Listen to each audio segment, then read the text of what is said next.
Hey, what's up guys? This is Halfway, broadcasting around the world, Phnom Penh, Cambodia. Everybody's having like a really nice day, really great day. I just wanted to give a little bit of an update to make sure that you guys have all of your documents in order. I know if you research Cambodia and you look at stuff from maybe even 1, 2, 3, 4 or more years ago, you will find stuff or you will see people saying that maybe they specifically don't say this, but infer that having your documents in order and having everything correct in terms of your legality of living here and working here, maybe people again infer that that's not so important to do that. However, as I've spoken about a lot on my channel, I speak about this all the time, Cambodia is developing very, very rapidly.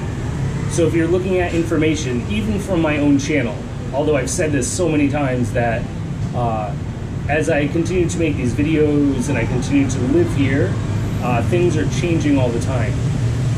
And if you're looking at, again, older videos of mine or anybody else's who's ever lived here, it doesn't matter who it is, things are changing. So make sure you have all of your documents and everything in order. So I'm experiencing that personally. Today the government came to my school and they took all of the information from all of the foreign teachers. So they let us know this just yesterday. It's not like they gave us a lot of time to prepare or to get ready. Basically they said like, hey, we're coming tomorrow. All of your foreign teachers have to have all of their documentation in order and ready and good to go. So today we had to bring in our passports, our visas, our work permits, our residency contracts, our school contract, all of those documents to prove that we are living in Cambodia legally, that we have our work permit, that we have our correct visa, our place of residence, and a correct contract with our job. So just so you guys know that, be very aware of that. I've heard actually the reason they were doing it, I don't know, I guess they went to some other schools and some people were found illegally living here and they deported them, as far as I'm aware. But they might be going around to other schools, so if you're already here in Cambodia, make sure you get on that. It's February now, it's the end of February. I think technically you have until the end of March for your work permit. So I think work permits run out on the 1st of January. However, they give you a little bit of a leeway from January all the way until March. So you have 3 months to make sure you get your work permit together. We had one teacher at my school who, although he's been in Cambodia for maybe like 5 years or longer, 6 years, I think in 2014 was the last time he had an official work permit, so now he's getting hit with all kinds of fines, and he's going to owe a lot of money. And so again, make sure when you come to Cambodia, if you're not here already, I would try to talk to your school about that and be like, hey, can you help me with the work permit? Can you help me with all this legal stuff? Because you might not know exactly where to go. You can go to the Ministry of Labor, so that's where you want to go for your work permit, and that kind of stuff. And make sure your school is registered so you can file for your work permit. And if you're already here, if you're already living here and you don't have these documents, again, I experienced it firsthand today.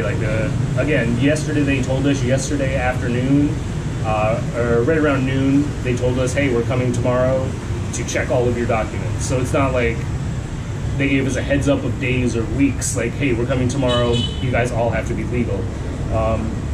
So luckily, I think most of us, we were in a good situation. The one teacher that I was speaking about that didn't have all the proper documents, he wasn't previously employed at our school, he just started a month or two ago.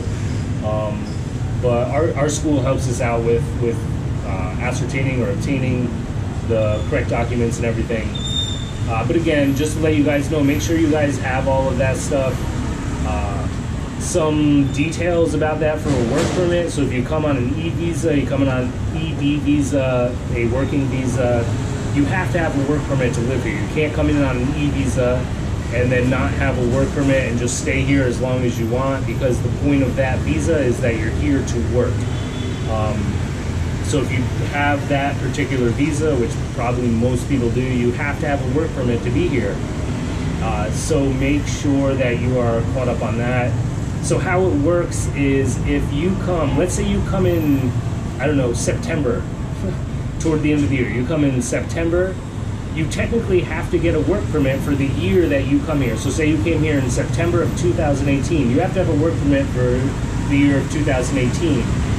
Now, it doesn't matter when you get that work permit, it expires on the 1st of the following year. So if you come in September, October, November, it doesn't matter of 2018, you have to get a work permit for that technically, for that year.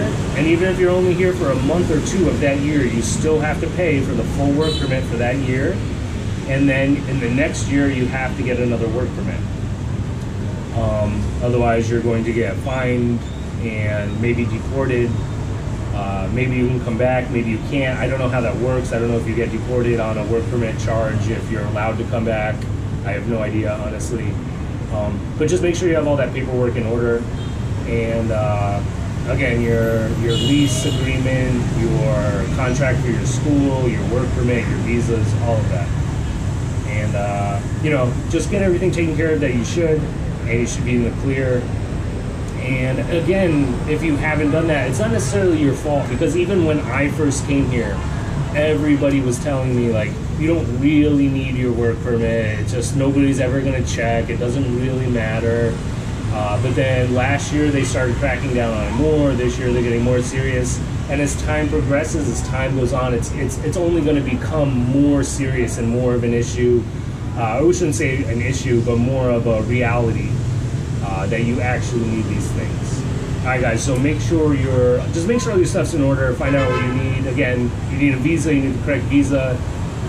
If you're coming here for retirement or something like that, that's a separate visa. So if you're on a retirement visa, you don't need a work permit. I don't know much about retirement visas. People ask me occasionally about them. Honestly, I'm not retired, so I don't know. I've seen on the message groups and the message boards a lot of threads about these things, so I would look them up. But basically, if you're coming here to work, make sure you get the E-visa, the EB visa. Make sure you get your work permit. And again, discuss this at your interview with your job. Make sure your job is registered with the ministry, and make sure that they will either help you or pay for your visa, or your work permit rather. They will help you or pay for your work permit is ideal. If not, at least make sure they're registered with the ministry, so you can go ahead and go to the Ministry of Labor and go ahead and file for your work permit and get it all taken care of. All right, guys, that's all. This is Halfway, broadcasting from around the world, Phnom Penh, Cambodia. Peace, guys.